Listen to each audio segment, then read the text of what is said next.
Hello, and welcome to a new season of Interpreting India. Geopolitical realignments, sustainable growth, healthcare financing, inclusive digital transformations, climate change, supply chain disruptions, urbanization, and several other critical global matters envelop the world today as India holds the G20 presidency. We at Carnegie India continue to bring voices from India and around the world to examine the role of technology, the economy, and international security in shaping India's future. Even though India and France have had a strategic partnership for 25 years now, the bilateral relationship between India and France has received a big impetus in recent months.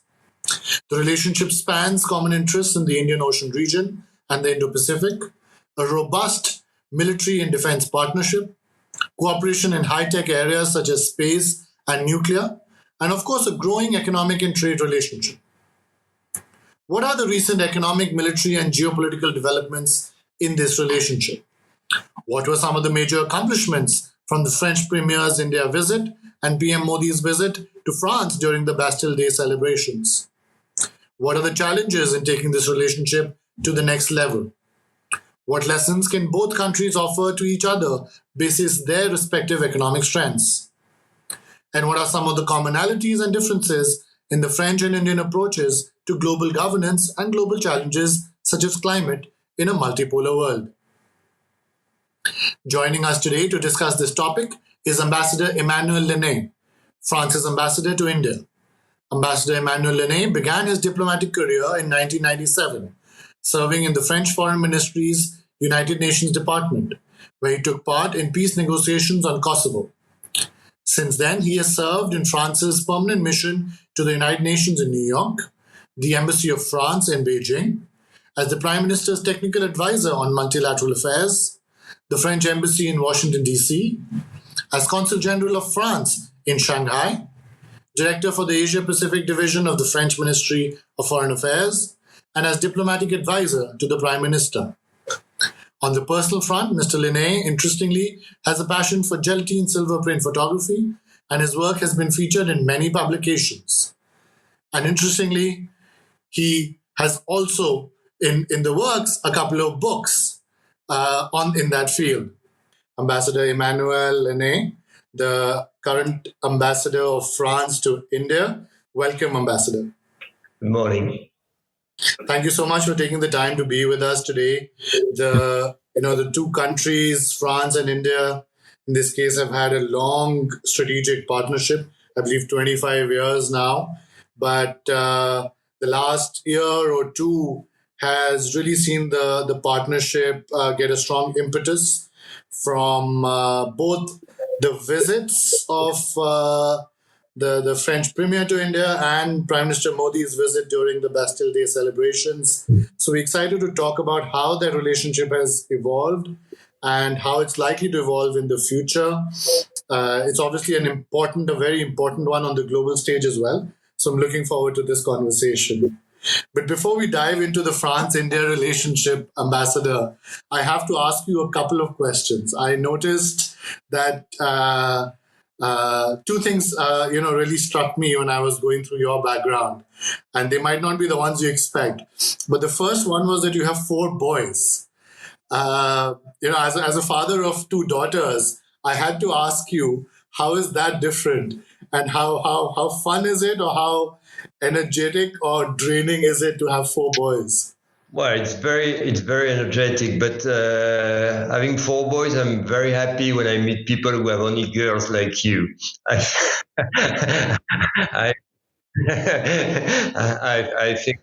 think it's great. I mean, the diversity and is very important. I guess that 4 boys, it's a different atmosphere. I guess it's less subtle than a girl's family like yours.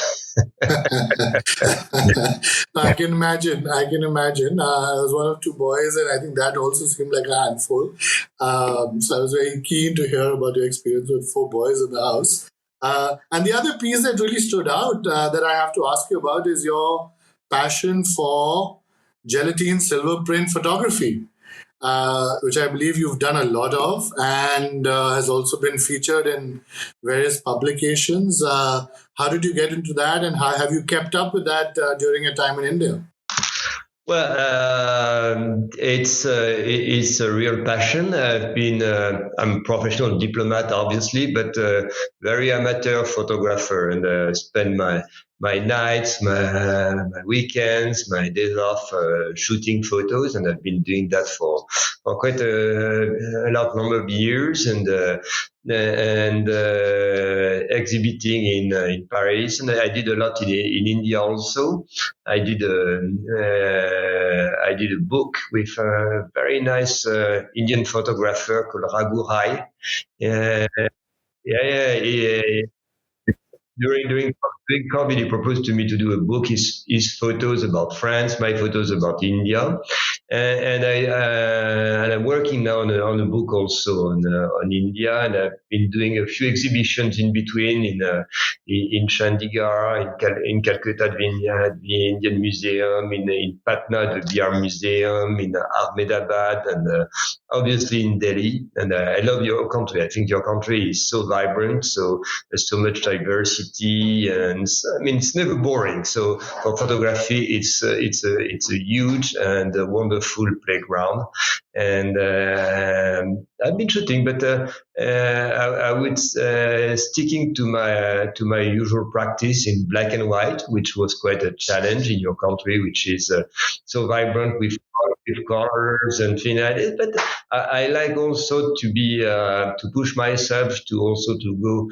a bit beyond the obvious, and I must say sticking to black and white in your country had me go and dig further to see the also the structure of the country, the things, the order beyond the vibrancy, and sometimes the chaos. The thing, I think your country has a wonderful thing to offer, and it was a great way to also to see your country, and to share my passion for your country with other people, and also outside of India. So no, it's very important for me, this practice of photography. No, that's lovely to hear. That's so lovely to hear. Both about your upcoming books with Raghu Rai and otherwise, and also the fact that you've seen both the color and the chaos, but through a black and white lens also. I think that's incredible to hear. I'm personally, even I love photography. I do actually a lot of nature and wildlife photography myself, and of course photography of the kids and their antics. But Great. Please do share your work. I love to see other people's work. So please do. yeah, no, I'd love that. I'd love that. Any particular photos from your time in India that? Well, I've done different series. I mean, I've been working on architecture, and because it's your country is wonderful for even for modernist architecture in Chandigarh, in Ahmedabad, and so that's one series I've been doing and exhibiting in Chandigarh, in this wonderful museum built by Le Corbusier. I've been working also on the struggle or the harmony between man and nature in India, in large cities, how the nature survives and sometimes thrives in larger cities. And this is a work which has been exhibited in Patna for the opening of the Biennale this summer. And also I've been working, because an exhibition called Seeing You, Seeing Me, on the way the sitter of the subject of the photography looks at the photographer, and this was what it was exhibited in Calcutta, the Indian Museum, and there are such wonderful faces, and also look full of dignity in India, that I love this series. No, amazing. And, coming from you, and, the fact that France also has, I would say personally, I can say some of the best museums in the world as well.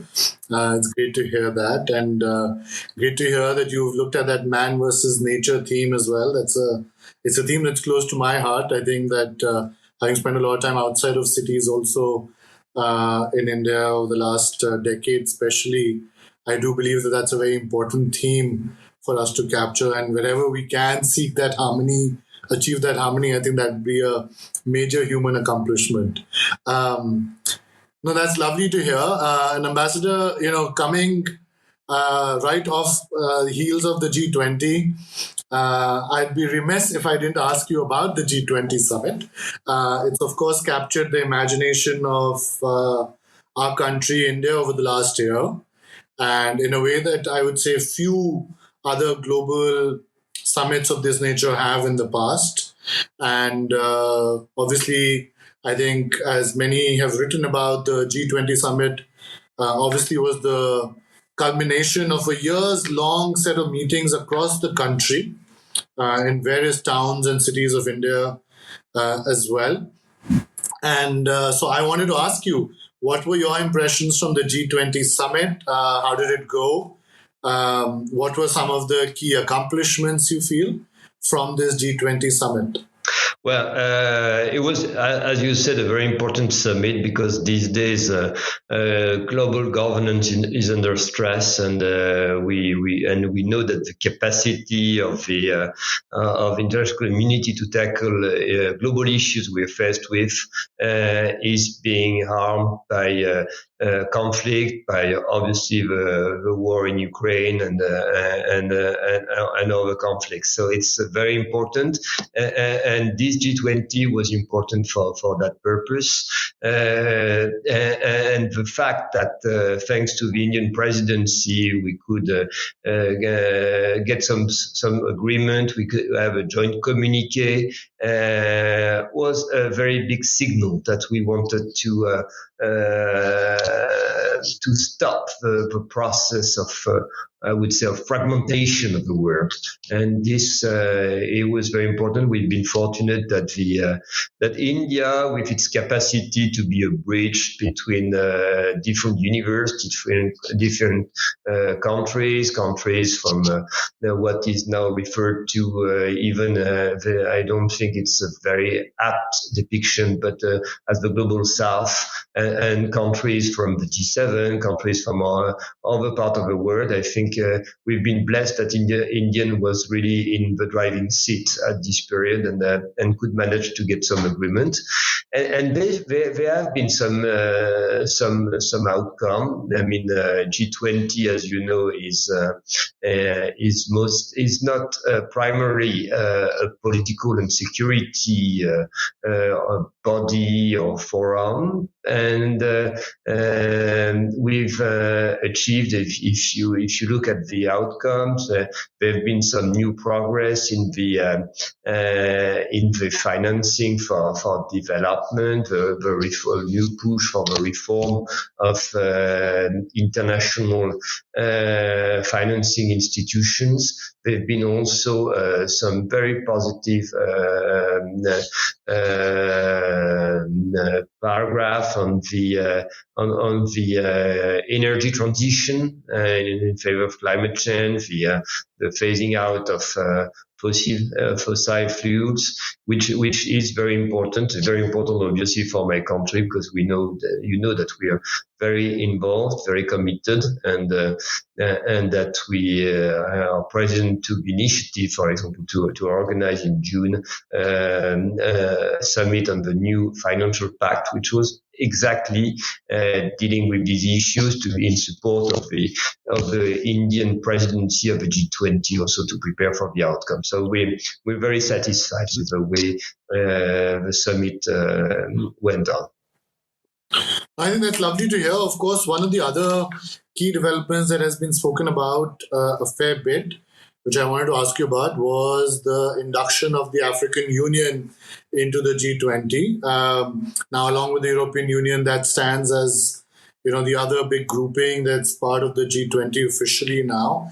While that's clearly significant, I wanted to ask you from your perspective. Of course, France has had a long history and strong ties with Africa as well, going back hundreds of years. And so I wanted to ask you, how do you expect the African Union to shape the agenda of the G20 going forward? Well, we've been very supportive with the African Union joining the G20 for long now, and we've been a very strong advocate.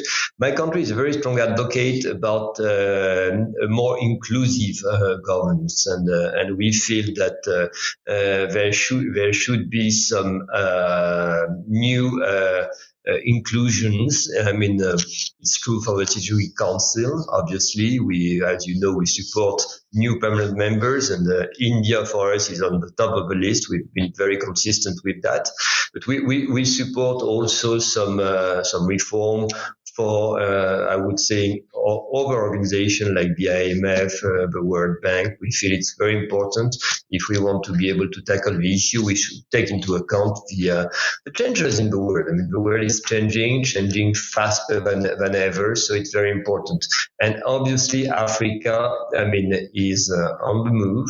I mean, if you look at the demographics, if you look at also at the growth, I mean, Africa day by day is taking a larger chunk in world affairs, and it should be reflected in the international body. So it's very, very important. We will always push for that, and we feel that if Africa doesn't get its shares in the governance, I mean, we collectively are going to lose.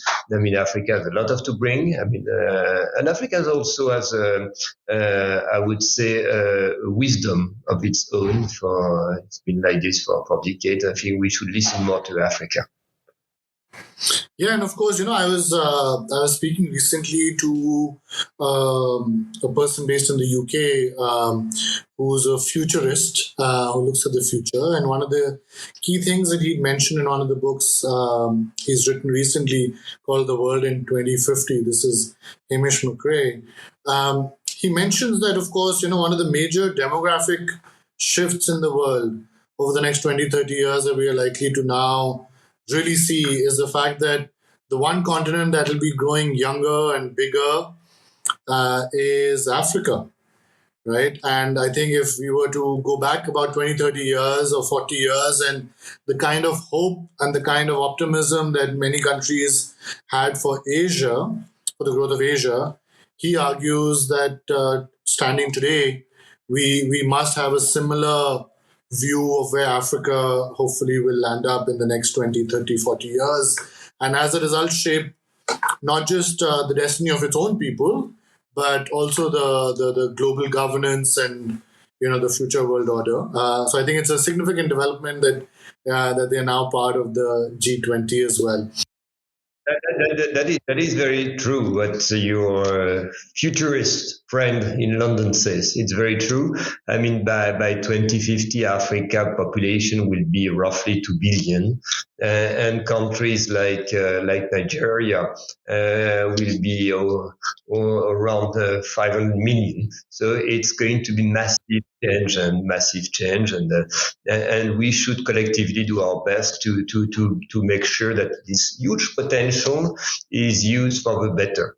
I mean, if well channeled, it can be a wonderful energy for the world. If it's not well channeled, it can be a wonderful, huge source of worries, problems, migrations, and disaster for the globe. So it's very important, right? No, absolutely, and I think as the current technological-driven competition intensifies, both geopolitically but also geoeconomically, and this is something I've written in my own book, In the Great Tech Game. One realizes that Africa, and especially in the recent months we've seen this, Africa obviously holds some great and very valuable physical reserves that will be critical in the technological supply chains as well, right? Whether it's from the perspective of batteries, EV batteries, etc. But it's important that the African economies also get diversified beyond, I think, commodities and really step up into the industrial and the tech era, and higher value added, more economically complex production that we've seen in obviously parts of other parts of the world like Western Europe, America, East Asia, and now Southeast Asia, and to some extent South Asia. And I think that'll be critical if we want to avoid some of the risks that you were just mentioning. Let me now move to the meat of our conversation today, which is the India-France relationship. Ambassador Lenain, I have to say that while some other relationships, especially the U.S.-India one, have garnered a lot of attention over the last few years, as the U.S.-India partnership has become stronger and more comprehensive than ever. The relationship that has been in place, strategic partnership that has been in place for a very long time, 25 years in this case, the France-India strategic partnership, I believe is an extremely important one, extremely reliable, dependable one, and has been really, I think, a key driver of India's own tech ambitions as well, especially in areas like space and nuclear, etc. And in the last year, I think we've seen two significant visits. We've seen your premier come to India, and we've seen, of course, the Indian Prime Minister be part of your Bastille Day celebrations earlier this year. And so I wanted to first start us off by asking you, where do you see that relationship now? How has it evolved in the last couple of years especially? And what have been some of the key accomplishments, you would say, over this time period from an economic, military, diplomatic, trade perspective? Wow, that's a big question. Well, the relation is just outstanding. It's unique. I mean, it's because it's based on a lot of trust. I mean, we've been the best of partners for decades now. There's never been any change. It's very unusual. I mean, when you look at foreign policy for most countries, and usually there are some changes. You have new president, new prime minister, you have new majority, new circumstances, and then you change your foreign policy. I mean, India, France, in my country, there's never been any debate. And I mean, left, right, whoever is in power since your country is independent. It's always been very consistent. We've always thought that we should do more and more with India, given that India will always be with us. The largest democracy, a rule of law, and a country with a strategic thinking, just like us. We're just willing to be independent and a force for good on the international stage. So there's never been any doubt. And when each other we've been facing some difficulties, some things, we've always stood side by side. I like always to remember the time when, for example, you made your nuclear test in 1998 in Pokhran, when some countries did blame you, sanction you, and we were there quite understanding, because we know what it takes to have some autonomy. When you had issues also with your following year with some neighbors, we were there to provide some support, and it's always been like this. You've been also on our side and reciprocated at different periods, even during COVID recently, when we needed to be export of medical drugs which were direly needed in our hospital. You were there. So I think that's what makes it very special. There's trust and consistency. Then now, what are the biggest achievements? Obviously, we've done a lot in terms of security, defense, to boost our autonomy, and it's very important. I mean, if we don't want to rely on this or that superpower, and we don't want to be the junior partner, we have to collaborate, to share some expertise, some technologies, some training. It's very important, and that's what we do. I mean, and we've been having some great success, also with top equipment like Rafale and others. I mean, but we do much more than that. We're cooperating on space. ISRO has been working with a sister institution in France for decades now. I mean, we are partner for your inhabited flights. We train, we do a lot of things together, and much more than that. We do a lot of in terms of business. We work a lot together. I mean, your country is fully engaged in the huge the energy and climate transition. We have French companies, expertise on water sanitation, on smart grids, smart transportation, doing a lot. Our development agency, has put India on number one priority. I mean, there's no other country where we every year we grant so many loans to help for this transition, for this to build some new subways, to build some new dams, and so on and so forth. And also, I want to stress what sort of progress we've made and how it's important people-to-people exchanges. Because when you have such a great friendship between two countries, at the end, it doesn't last if you don't have more and more people exchanged, more and more students going to each other's country, more tourists, more of a culture from each other being shown, and we are making progress on that. This year we have 10,000 students from India going to France. They are very welcome. Our universities are happy to have them. They have a lot of energy, a lot of drive. They are very good companion for our students. And now the target is by 2030 to have 30,000. They are very welcome. They can do most of their study now in English. Their curriculum it's easy, so they don't have to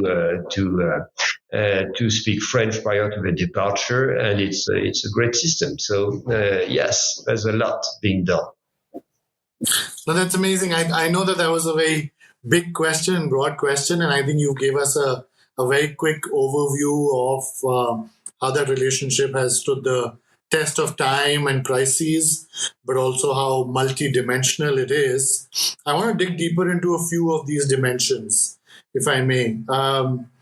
Let's start with maybe the defense partnership.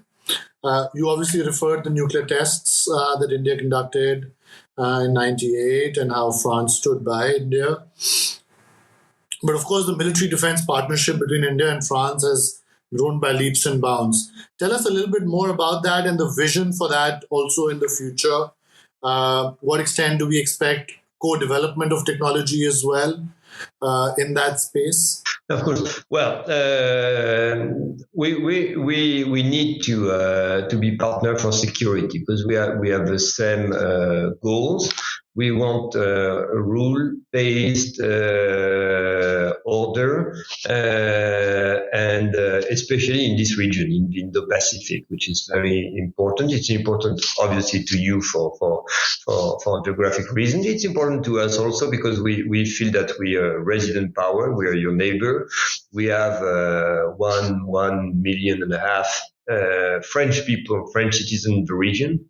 Small number compared to India's population, quite a different number for my country, and we feel we have interest. So we do a lot of joint training. We do a lot of information exchanges. You may remember that we were first to send liaison officers to IFC IOR to share some info. And as you said, we work also on equipment because none of our countries these days can just develop equipment for its own army, and it's not viable. We have to share. And we have to work together. Otherwise, we can't get the latest technologies and develop them. It's not affordable. And what's going on with India? I mean, we started at the beginning with France having a lot of technology and sharing it like no other country. No other country has given its latest technology to India with partners, and it's been going on like this for years. I mean, Dassault, for example, started to to sell aircraft fighters to India in the 1950s. That was called the Tufani, and since then been equipping the Air Force with all its aircraft fighters. But now, as you said, as the India is so developing so fast and producing such highly talented engineers, we are less and less in the sort of relation where we share some friends, share technology with India. Now we're in the process where it will be more and more India and France co-developing the next generation of equipment. And India, and for good, is producing its own defense industry. I mean, that's a process we've been through also. We respect it and we want to be partner in that. And for the next generation, we want really to go develop. And that's what we propose to do for your next generation, for the fifth generation of aircraft fighters. Our companies are proposing to with your engineers to work on your specification, what is required for your Air Force in terms of power, in terms of capability, and to jointly to develop it so that you will be fully master of the technology. And that's quite a change, but I think it's really in keeping with the nature of a partnership between our two countries. Yeah, no, I think that's good to hear. That I think that the relationship, the defense partnership, is also evolving into more of a two-way partnership. I think, as you alluded to, and specific co-development projects that you've mentioned. I think around the aircraft, I think that would help the Indian defense industry also step up and also meet the local specifications that the Indian Air Force might require, etc., and hopefully then jointly also provide other nations, I'm assuming, equipment that might then meet their requirements as well. I want to focus a little bit also on the Indian Ocean region, which you alluded to, the Indo-Pacific, as it's now being termed as well. I believe the EU has a global gateway initiative as well. Talk to us, please, a little bit more about that, how that's been progressing, and what do you see as some of the challenges and opportunities on that front? Well, it's a massive program. It's always like this with the European Union. The European Union, it doesn't try to impress, to make big announcement and to show off, but it's very consistent, and then it yields results over the years, and it's more efficient than anything else. And Global Gateway, it's exactly in that spirit. So it's a huge program. The budget is above 300 billion euros. It's totally mind-boggling, and it will be invested over the years on a connectivity project and across the planet, but also in the Indo-Pacific region. So it will provide high quality, sustainable infrastructures, and will help also to improve the resilience of the countries. And I'm pretty confident that we're going to have some nice project in the Indo-Pacific region. And would this include, I'm assuming it also includes digital infrastructure, connectivity. So, for example, undersea cables, I believe France has one of few companies that today have expertise in the laying of undersea cables, etc. And as digital connectivity increases, and that was a key map, for example, I had in my book as well, showing the undersea cable map of the world. So does it have a big digital infrastructure component as well? No, you're totally right. I mean, that's a big priority, and we want to focus on 21st century infrastructures. I mean, I wouldn't say that rail or roads or airport are 20th century, and that cables, 5G, 6G, internet access, broadband are 21st century. But that's a bit true. So yes, that's a priority. Yeah, and I think that that's a critical priority because I remember as I looked at that map, it was very striking that when you looked at the subsea cable map of the world, the connectivity between Europe and America, not surprisingly, is the strongest in terms of the number of cables. And as you mentioned, resilience as a result is also achieved when you have this multiplicity of the cable network.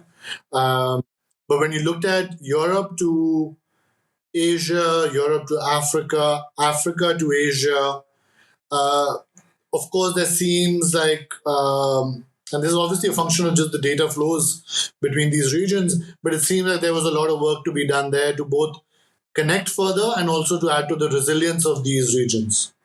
Yeah, that's true, and and we want this. So there will be some new connection between the continents you mentioned, but what we want is to make sure that these connections are done in a consistent manner, and as you say, that they are resilient, that they are also open to our countries, and that there's no security or threat or interferences by any big country, and it's very important. Very important. That's No, it is. It is. In fact, if I may share a historical anecdote, which I'm sure you're familiar with, which I found very interesting when I was doing the research for my book, was this idea going back to what we're discussing about subsea internet cables actually goes back into history at least 150, 200 years when the telegraph cables were being laid around the world. And the great powers of that time, including France, the UK, and others, had lots of geopolitical battles play out over these telegraph cables. I believe the UK called it their all red network, and they were often worried about the security and safety of their network, as were other countries like France, Germany, and Russia. So there is a very interesting, I think, parallel in history when we look at these subsea cables. History sometimes repeats itself. Yeah. That's right. And, as I was discussing with someone the other day, they said it very nicely. They said the history might not repeat itself. And this is a quote that is attributed to Mark Twain. They said history might not repeat itself, but it definitely rhymes.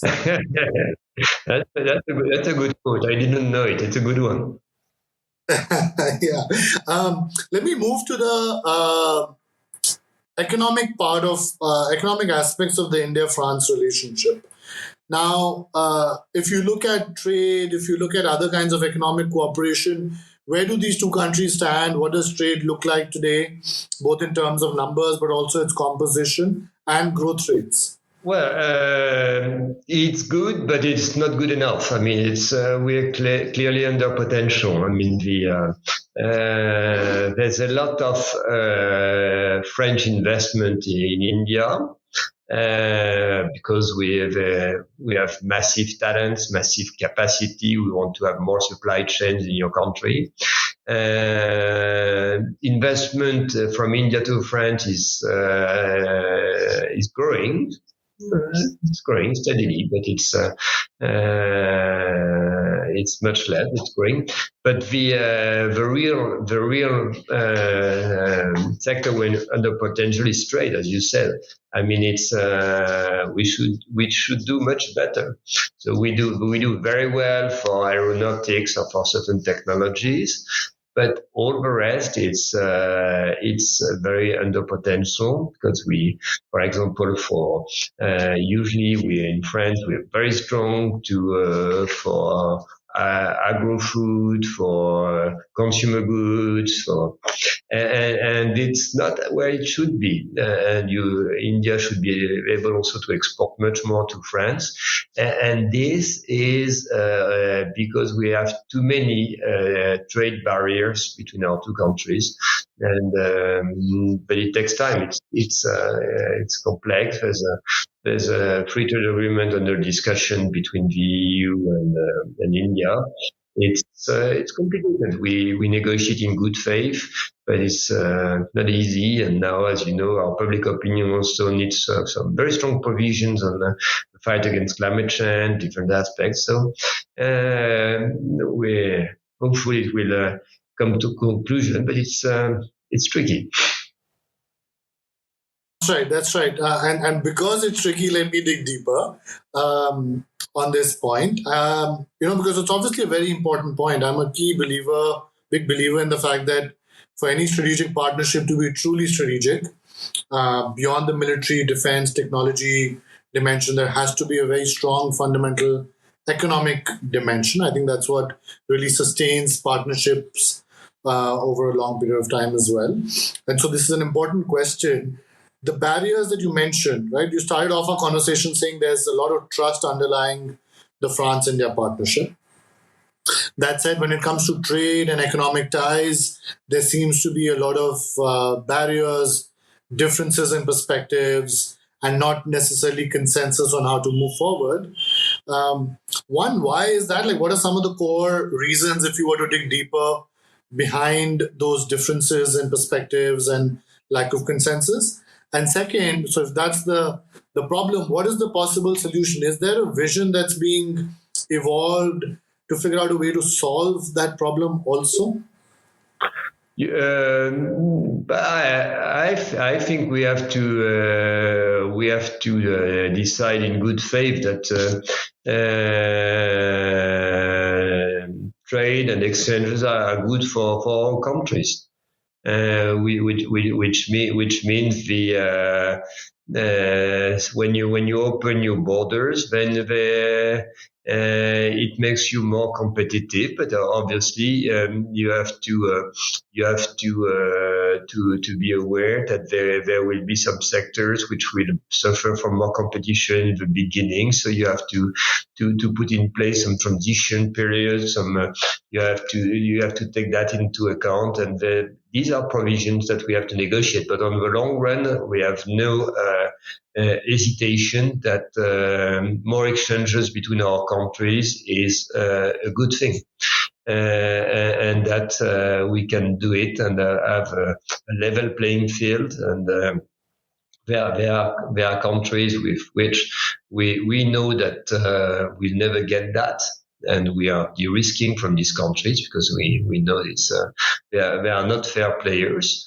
But with India, we feel that it's a country where we can safely put some activity and do business over the years. I mean, it's not a strategic gamble. We're very confident.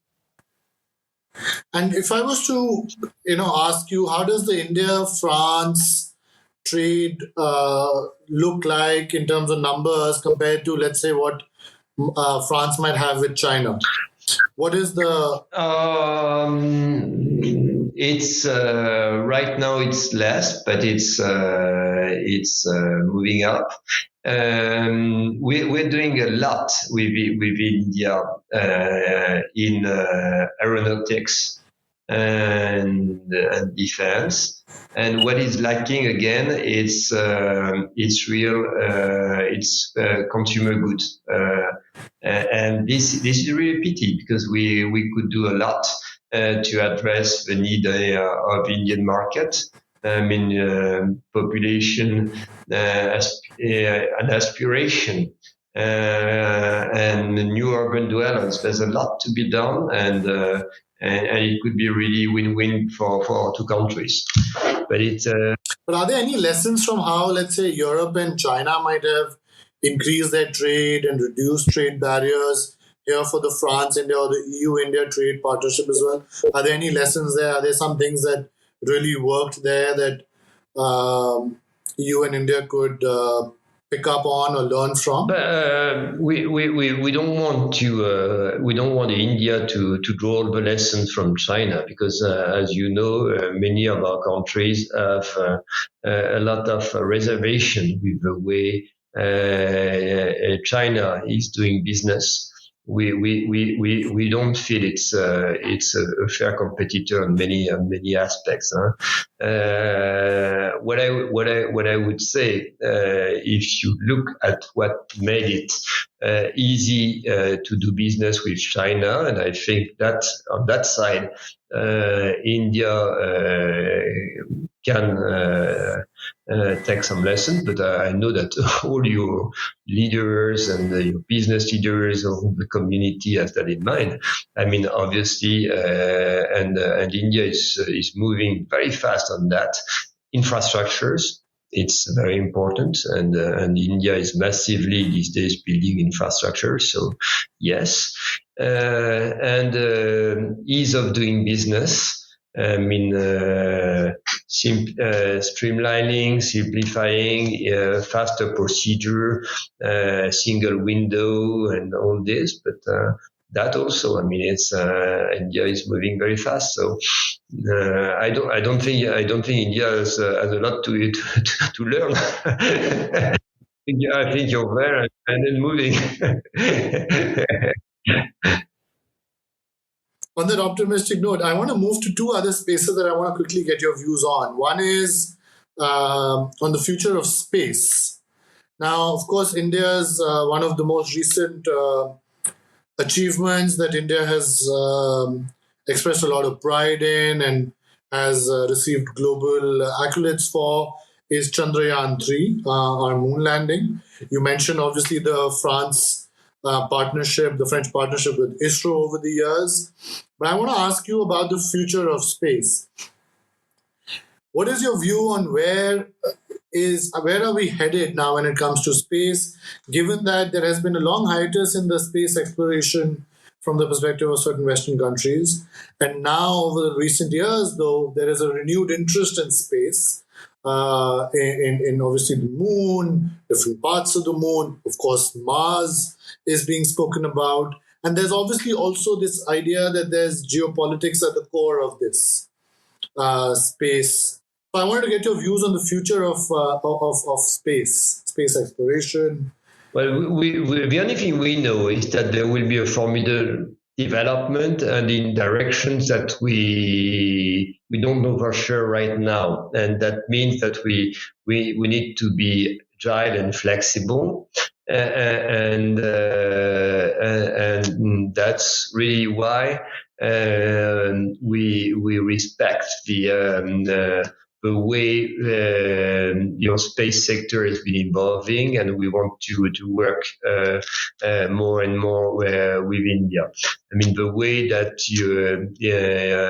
your sector has been opening to a private sector, and to a lot of startup gives to generate a lot of innovation, and that's why when your prime minister came to Paris in July, we made sure that there's an agreement on space cooperation, which is exactly about that.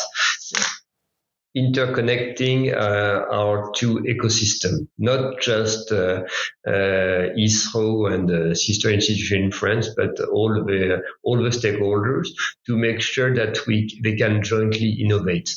If you look at the space industry, I mean, one of the major breakthrough has been for launchers, the reusable.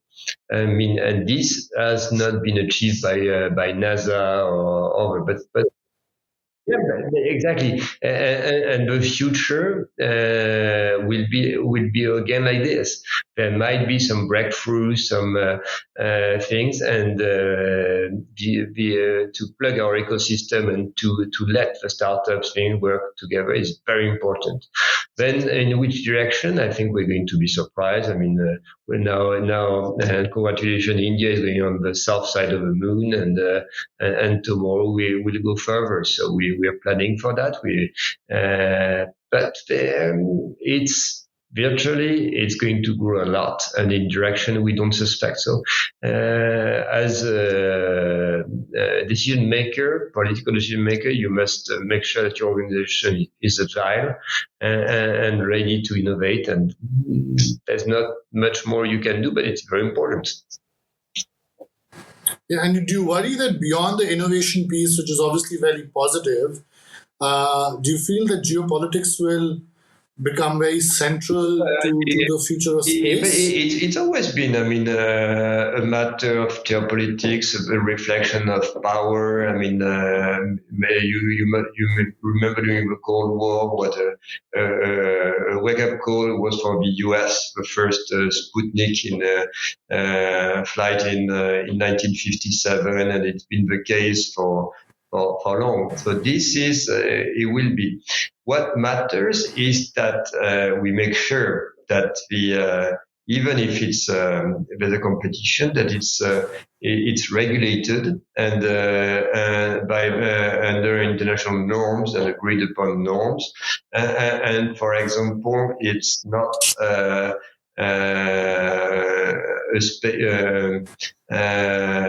It's not fierce competition or heavily militarized, and that's why we have some concern when satellites are targeted and, for example, or some military equipment are just being positioned into that space. But this needs some discussion, some cooperation, maybe some new treaties or amendments in the future, and that's what also we're working on with like-minded partners. Yeah. And what about nuclear now? So nuclear obviously has been an important aspect of India-France cooperation as well. But you feel there's a lot of talk of small modular nuclear being the future of nuclear plants. Is that your assessment as well? Are we moving towards more small and modular plants or not? Nuclear, we're talking for civilian nuclear, the discussion. Yeah, okay. So no longer for defense. Yes, because we feel that it's nuclear is unavoidable as part of the climate transition for a country like India. I mean, India is admirable in the way it deploys some solar, some wind energy. I mean, no country can deploy so, but there are limits to what you can do these days in storage. So. Correct. At least until storage gets figured out, there's a limit there. You need at the core of your base load some stable energy. And right now for India, it's coal. Unfortunately, it's 70% coal. Then if you want to move out of that and go with decarbonated energy, there are not that many alternatives. I mean, we feel that it's nuclear. But nuclear, it's good. I mean, it makes you autonomous. I mean, France had made its choice decades ago, and right now, 80% of electricity is provided through nuclear. So, which means we don't rely on anybody, and we have the cheapest energy in Europe. But it's is that the highest in the world? In terms of the share of total energy mix, is that the highest? Might be. I should check on that, but might be. Might be. And we feel that's the right solution. The thing is that it requires some investment because your equipment will run for 50, 60 years. So it's a big initial investment, and that's what we're discussing with India right now also.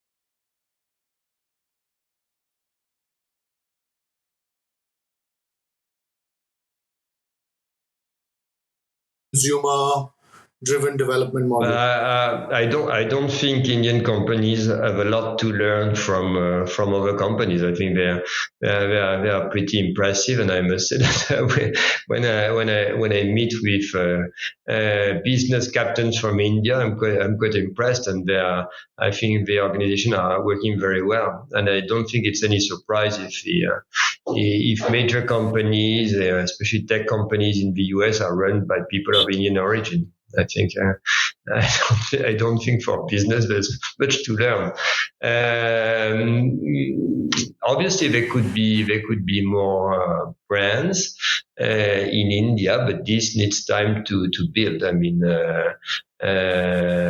but I think it's going to happen in the future to have more brands. It requires some attention to marketing, to product, and rather than only look at your bottom line and price and things like this. But I think it's going to happen. There's so much talent, so much craft and things like this. I think we're going to see more and more Indian global brands coming up. Yes.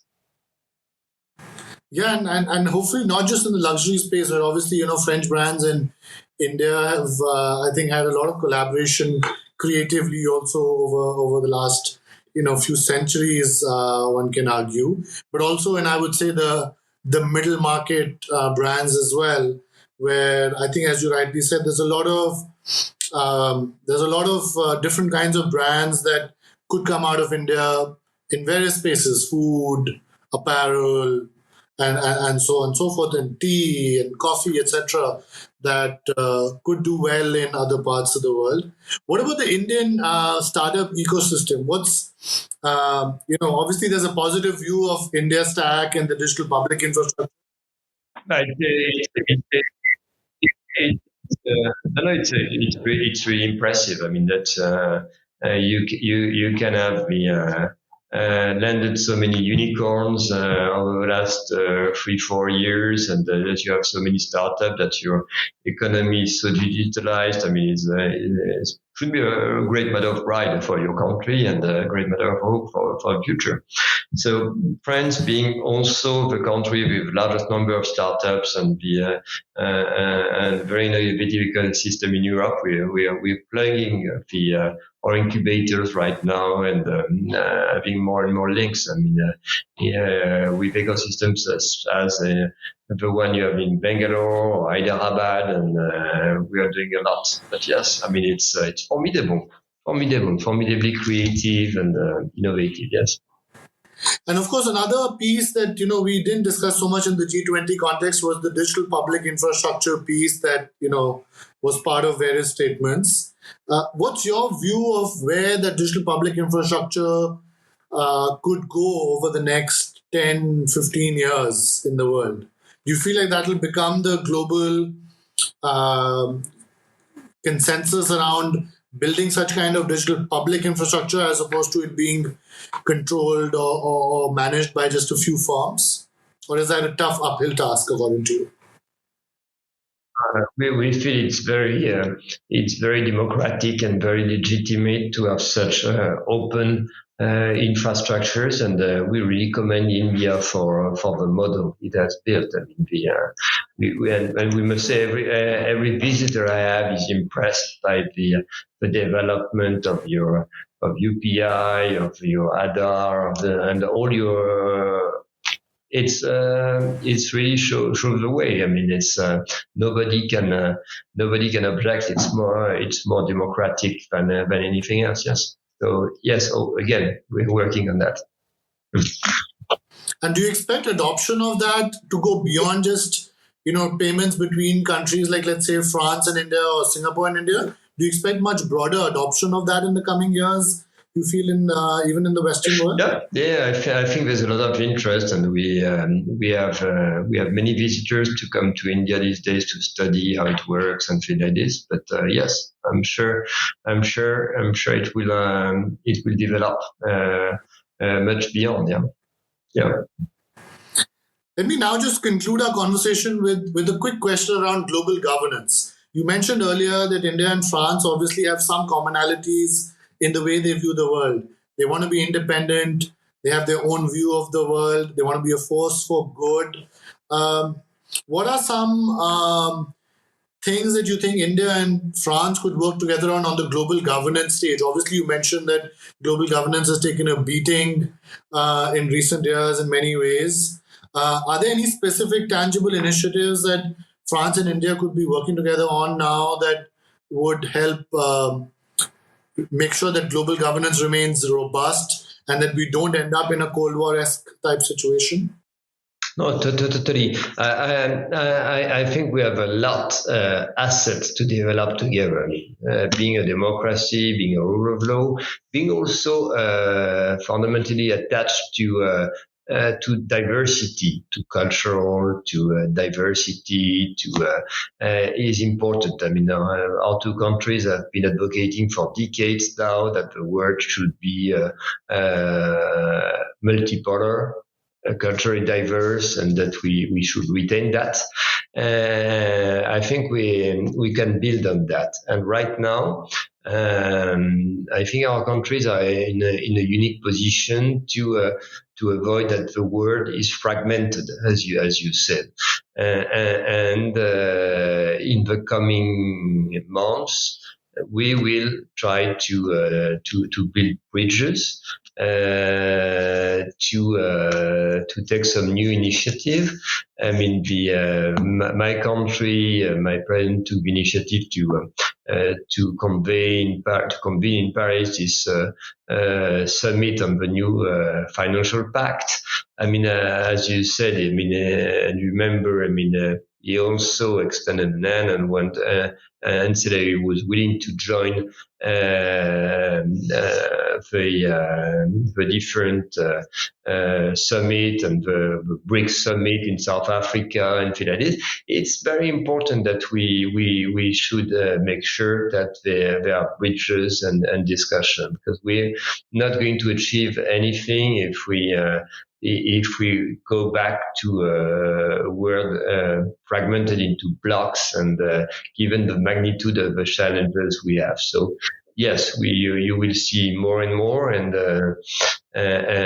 we have definitely a role to play. India, for sure. India being really at the crossroads of many organizations, many working for Quad, for BRICS, for Shanghai Cooperation Organization. I'm not going to name everything, but that's the specificity of your diplomacy and countries to be able to manage so many formats and have deep and meaningful relation with many countries. So we should use that we should leverage on that to make a difference. Yes. Yeah. No, great. Thank you so much, Ambassador Lenain. This has been a fascinating conversation, wide-ranging. Thank you very much. Thank you. Always pleasure to talk to Carnegie. Thank you.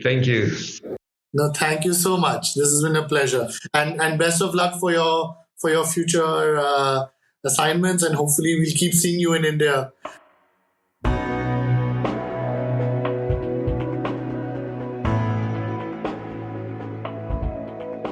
We'll be back in 2 weeks with a new episode. To make sure you don't miss it, be sure to subscribe on Apple Podcasts, Spotify, Stitcher, or wherever you get your podcasts from. To learn more about our research and team, you can visit us at carnegieindia.org. You can also find us on social media on Twitter, Facebook, and Instagram. Thank you for listening, and see you next time.